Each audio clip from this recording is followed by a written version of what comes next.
She walked into the building as the CEO and got mistaken for a delivery driver. 10 minutes later, half the leadership was packing their things. If you had walked into the Beacon Point office plaza that Thursday morning in Baton Rouge, Louisiana, you wouldn't have looked twice at the woman stepping out of the black Lexus parked near the side entrance. She wasn't flashy, no bold colors, no loud jewelry, just a clean beige trench coat, low heels, a leather bag, and a soft but determined look on her face. That woman was Keisha Monroe, CEO of Monroe Health Strategies. She had flown in from Seattle the night before, landing just after midnight. No entourage, no press, just her, a notebook, and 2 pairs of sensible shoes. This visit wasn't scheduled, it wasn't planned, it wasn't about show, it was about truth. Monroe Health had recently acquired this regional office through a merger. There were reports, quiet ones, of high turnover, poor morale, and unspoken bias. Keisha wanted to see it with her own eyes, not filtered through polished reports and stiff Zoom calls. So she showed up. No cameras, no warning, no boardroom. Keisha opened the door and stepped into the lobby. The reception area was slick, modern, and chilly, both in design and in vibe. She smiled gently at the woman behind the desk, a 30-something white woman in a green blazer with an iced coffee half empty beside her keyboard. Before Keisha could say a word, the receptionist narrowed her eyes and said, "Deliveries go around the back. Vendors wait outside." There wasn't an ounce of curiosity in her tone. No question, just assumption. Keisha blinked. "Excuse me?" The receptionist let out a shallow sigh and motioned toward the glass doors. "This entrance is for staff. You'll need to wait outside. Someone will come get you." Now, Keisha could have corrected her, right there. She could have said, "I'm your boss's boss." She could have pulled rank, pulled a business card, or pulled her phone out to call the regional director, but she didn't. She looked down at her coat, then over at the staff badge station by the wall. Not a single photo on that wall looked like her. Instead, she said, "All right, I'll wait outside." She stepped back through the doors as casually as if she were leaving a grocery store. Out in the parking lot, Keisha walked to her car, got in, and set a 10-minute timer on her phone. 10 minutes. That's all. She looked at her reflection in the rearview mirror. Same calm expression, same smooth edges. But something behind her eyes was shifting. But before the timer buzzed, someone else pulled into the parking lot, and Keisha's real plan quietly began. Keisha didn't touch the radio. She didn't check her email. She just sat in silence, watching the office building from behind the windshield.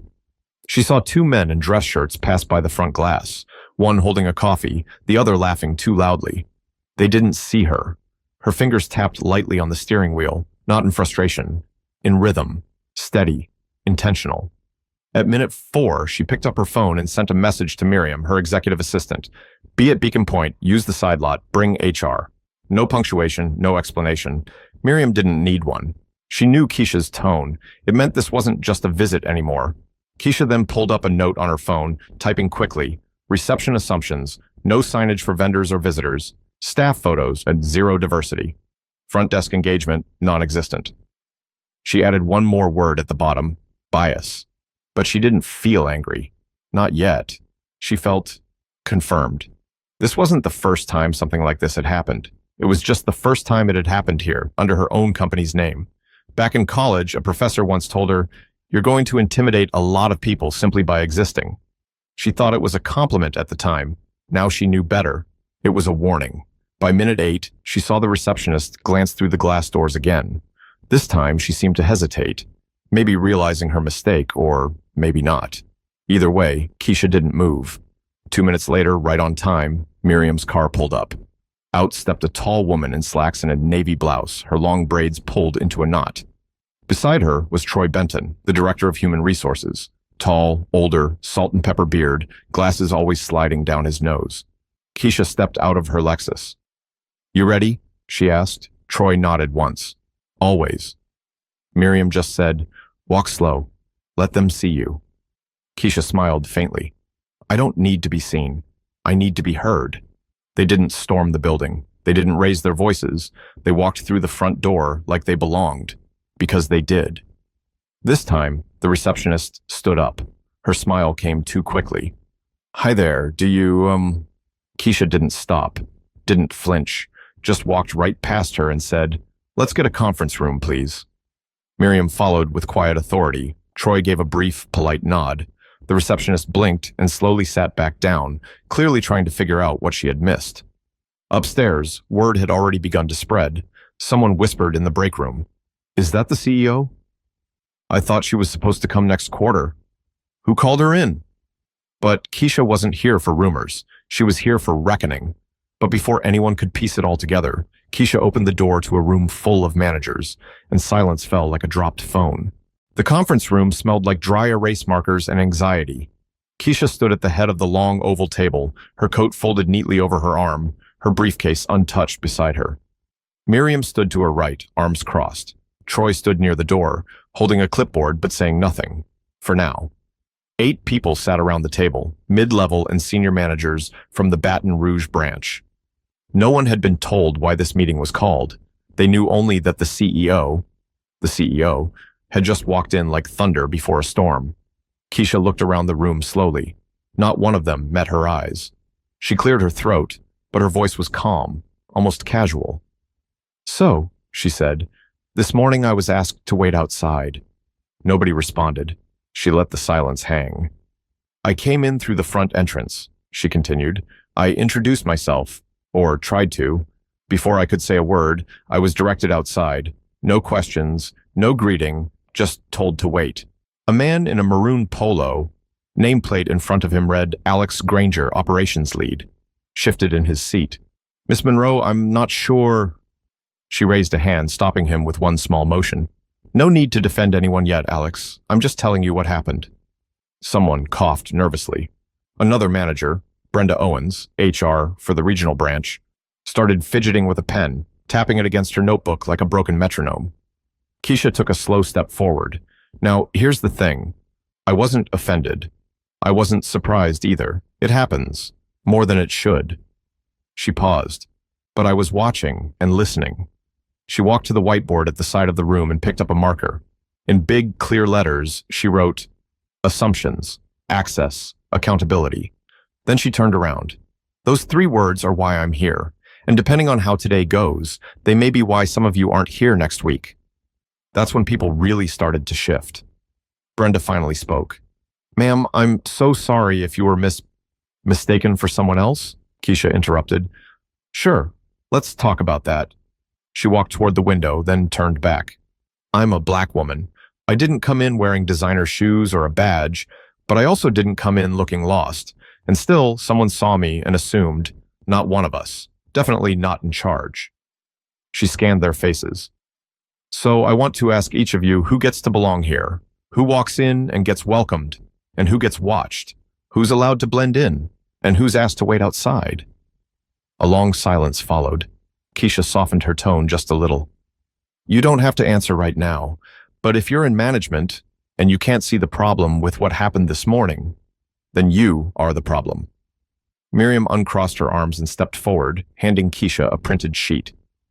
"This is a snapshot of your office's exit interviews over the last 18 months, Keisha said, holding it up. "Notice anything?" She handed it to Alex, his eyebrows lifted. All the employees who left were... Keisha nodded. Black, Latino, Asian, LGBTQ+. Nearly every single one cited culture as a reason, said they didn't feel like they could grow here, that leadership was unapproachable, that the front office felt closed. Troy finally spoke. "That's why I'm here, to review every hire, every promotion block, every HR complaint. Some of those files are already on my desk." Nobody said a word. Keisha stepped back to the head of the table. "I didn't fly 2,000 miles to get an apology. I came for change. You've got 5 days, end of week. Show me who's committed to rebuilding and who's just collecting a paycheck." But before she left the room, she turned one last time and dropped a line that none of them would forget. Keisha paused at the door, her hand resting lightly on the knob. She didn't raise her voice. She didn't point fingers. She just said, "Culture starts at the front desk. If a stranger walks in and can tell what kind of workplace this is before anyone speaks, then so can I." Then she left. The room stayed still for a full 30 seconds after the door clicked shut. No one breathed deeply. No one moved. Back in her temporary office on the second floor, one of the glass-walled rooms with a view of the parking lot, Keisha took off her coat and sat down without a word. Miriam handed her a folder. These are the files from Brenda's department. You'll want to see page 12. Keisha opened the file. Her eyes scanned quickly. Performance reviews, attendance logs, incident reports. She paused. 3 complaints, same supervisor, no follow-up. Troy leaned in. You're looking at Carson Dillard, senior sales manager, promoted last spring, came from one of the firms we acquired. Keisha nodded slowly. And these all came from women of color? Yep, 2 left. 1 transferred to Dallas. Keisha shut the folder and leaned back. Schedule one-on-one meetings. I want to speak with those who are still here, staff, not management, confidentially. Miriam jotted it down. But I want to start with the receptionist, Keisha added. Troy blinked. You want to talk to her directly? Privately, no pressure, no threats. 20 minutes later, the receptionist, Chloe McNabb, according to her badge, walked hesitantly into the office, holding her phone in one hand and visibly unsure of what to do with the other. Keisha stood up. Hi, Chloe. I'm Keisha. Chloe's eyes widened. I didn't realize this morning. Keisha smiled kindly but didn't move. You can sit. I'm not here to scold you. Chloe sat down slowly, eyes darting between Keisha and the file folder on the desk. I just want to ask you something, Keisha said gently. What made you assume I wasn't staff? Chloe shifted. I don't know. I just thought... It's okay. Take your time. Chloe swallowed. You weren't wearing a badge. You didn't look like you were coming in for a meeting. I assumed you were a delivery person or something. Do you always send visitors outside? Keisha asked. No, I mean, sometimes. It depends. Keisha nodded slowly. And what does it depend on? Chloe hesitated. I guess who they are. Keisha didn't raise an eyebrow. She didn't need to. Have you ever told a white man in a suit to wait outside? Chloe didn't answer. Her face did. Okay, Keisha said calmly. Thank you for your honesty. Chloe looked confused. That's it? I'm not here to ruin your life, Keisha said, but I do need you to think about this, because it's not just about you. It's about the message we send at the front door, the first face people see. Chloe nodded slowly, her face flushing pink. I understand. Keisha stood up. You've got potential, but potential doesn't mean much if it stays blind. As Chloe left, Troy looked in from the hallway. You were gentle, he said. She's not the whole problem, Keisha replied. She's just the echo. But by the end of that day, it wasn't just Chloe or the managers feeling the weight. Word had spread to every corner of the building, and people started showing up at Keisha's door without being asked. By the time the clock hit 4:30, Keisha had met with 6 employees, none of them in leadership. A billing specialist named Rosa Jimenez sat with her hands folded in her lap, eyes darting to the glass wall. They act different when you're not white, she said, voice barely above a whisper. Like we always have something to prove. Like we should be grateful just to be here. An IT tech named Terrence Bailey laughed once, bitterly, before saying, I've been here 5 years. They still think I work in the mailroom. A young scheduling coordinator, Janessa Ford, had almost backed out of the meeting, but she showed up. I kept asking for a mentor, she said quietly. Got told to just watch how others move. But the others don't look like me, and when I asked questions, I got labeled difficult. Every voice added a piece to the puzzle Keisha already knew by heart, and every story carried the same undertone. We see everything, even when we say nothing. At 5:15, Keisha walked back into the same conference room she had visited that morning. The managers were waiting. This time, no one brought coffee. No one looked at their phones. There was no mistaking who she was now. She didn't sit. I want to be clear about what I'm here to do, Keisha said. This isn't a public shaming. This isn't a witch hunt, but it is a reset. She looked at Brenda first. HR isn't a safety net if it only protects management. From what I've seen today, your department is more afraid of rocking the boat than protecting your people. Brenda looked stunned, but didn't argue. She turned to Alex. Operations can't run well if it's run through fear. I've heard how your team speaks about you when you're not in the room, and let me tell you, it's not respect, it's survival. Alex sat back, tight-lipped. Keisha walked toward the far end of the table. Some of you have been here so long you stopped seeing the cracks in the floor. That doesn't make you bad people. It makes you unfit to lead unless you're willing to do the work. She paused. So here's how this is going to go.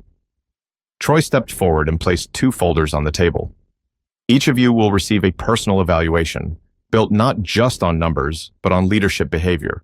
Staff feedback will be taken seriously. Keisha and I will review each file. Promotions, pay raises, and even job retention will be reconsidered accordingly. There were gasps. One manager, Brian, in marketing, opened his mouth, then closed it again. Keisha looked at him. Got something to say? He hesitated. It just feels a little extreme. Keisha stepped closer. Extreme is what happens when talent walks out the door for the 3rd time in 6 months and no one asks why. Extreme is pretending unconscious bias doesn't exist while we quietly weed out everyone who challenges the comfort zone. Brian said nothing else.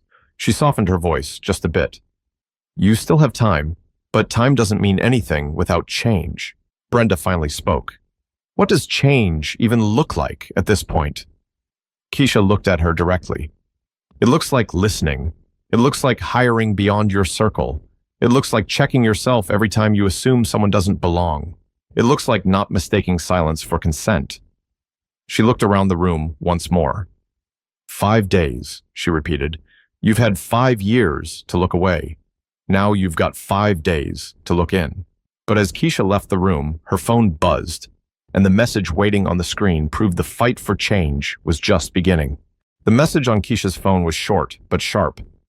Heard you're stirring things up in Baton Rouge. Corporate's asking questions. It was from Geraldine Nash, a board member known for playing politics like chess. Keisha stared at the screen for a moment, then typed back, Good, let them ask. I've got answers. She slipped the phone in her pocket and turned toward the elevator. Downstairs, word had fully spread. Staff who barely made eye contact the day before were now giving her small nods, subtle acknowledgments. Some grateful, some still guarded. It wasn't a parade, but it was movement. Inside the HR office, Troy was already making changes. Files were being reopened. Exit interviews previously marked closed were now pending review. One complaint, involving Carson Dillard, the sales manager, had already led to a temporary suspension. I spoke to him, Troy said quietly as Keisha entered. He didn't even deny the favoritism, just said, that's how sales works. Like that excused everything. Keisha sat down. How many others like him are hiding behind results? Too many, Troy said, but not for long. Miriam walked in with a printed list. Here's the updated staffing breakdown. Post-meeting. Keisha scanned it. 3 managers had already requested transfers. 1, Brenda, had scheduled a follow-up with Troy to discuss stepping down. Another manager had sent an apology email to her team. A small step, but a step nonetheless. But what stood out most wasn't the names that moved. It was the names that didn't. Rosa, Terrence, Janessa, they were still here. Keisha looked up at Miriam. Set up monthly office hours. No agendas, no filters. If they've got something to say, they say it to me. Miriam smiled faintly. You sure you want that level of honesty? Absolutely, Keisha replied, because the truth doesn't scare me. Silence does. Later that evening, as the office emptied and the cleaning crew moved in, Keisha stood by the same glass doors she had been turned away from that morning. Chloe, the receptionist, walked by holding a stack of mail. She paused. I've been thinking about what you said earlier, Chloe said. I realized I've never had a black supervisor, not once. I think that's why I assumed what I did. Keisha nodded. That's why we're changing the system, not just scolding individuals. Chloe looked down. Do you think I can be part of that change? Keisha smiled. Only if you're willing to admit what you missed and do better tomorrow. Every day after that, too. Chloe nodded slowly. I'm willing. Then you're already doing more than most. They stood in silence for a second, the hum of the vacuum in the background. Chloe went back to her desk. Keisha turned to the parking lot. Her Lexus sat exactly where she left it. Only now, she didn't feel like the same person who had arrived that morning. But just as she reached for the door, her assistant called out, there was one last meeting scheduled, and it wasn't on the calendar. The lights in the small meeting room flickered slightly as Keisha walked in. Only one person sat inside, hunched slightly, eyes on the table. It was Janessa Ford, the youngest staffer Keisha had met that day, just 24, barely 2 years on the job, and already thinking about leaving. Not because she wasn't good, she was excellent, but because she felt invisible. I'm sorry to bother you again, Janessa said quickly. I didn't know if I should come back. Keisha sat down. You're not bothering me. What's on your mind? Janessa hesitated, then she said, No one's ever made me feel like my voice mattered here. Not really, and I didn't want to miss a chance to speak before you left. Keisha leaned forward. You've got the floor. Janessa nodded slowly. I don't want to leave. I want to grow here, but I'm tired of pretending. Tired of laughing at jokes that make me cringe. Tired of dimming myself just to not seem too much. I know I'm smart. I know I can lead. I need someone to see it before I burn out trying to prove it. Keisha didn't speak right away. She let the weight of those words land. Then she said softly, I see it. I've seen it in every sentence you've said to me. But your job isn't to prove yourself to people who never learned how to see you in the first place. Your job is to know your worth and use it. Even when they act like they can't hear you, speak anyway. Janessa wiped her eyes, embarrassed. Sorry, I didn't mean to. Never apologize for caring, Keisha said firmly. You keep showing up with that kind of honesty, and I promise, you'll rise. And if they don't lift you, I will. Janessa nodded, her voice cracking. Thank you. After she left, Keisha sat there for a while alone, staring at the wall. Not everything would change overnight. She knew that. Some people would leave, some would resist. But seeds had been planted, and seeds don't ask permission to grow. The next morning, Keisha boarded her flight back to Seattle. She didn't scroll social media, didn't check in with corporate. She opened her notebook instead, flipped to a blank page, and wrote at the top, the front door test. Who do we let in? Who do we keep out? What story are we telling before we ever speak? She closed the book and smiled to herself. This wasn't just about one office in Baton Rouge. It was about every invisible door people walk through every day. The ones guarded by assumption, habit, and fear. And sometimes, all it takes to crack them open is a woman who refuses to wait outside. We all walk through doors people think we don't belong behind. Some of us are told to wait. Others are waved through without question. But the truth is, leadership isn't about title or power. It's about seeing what others miss and refusing to stay silent. If this story hits something in you, share it. Talk about it. Ask yourself, what assumptions have I made today? And more importantly, what can I do to make someone feel seen? Because no one should ever have to earn their humanity at the front desk.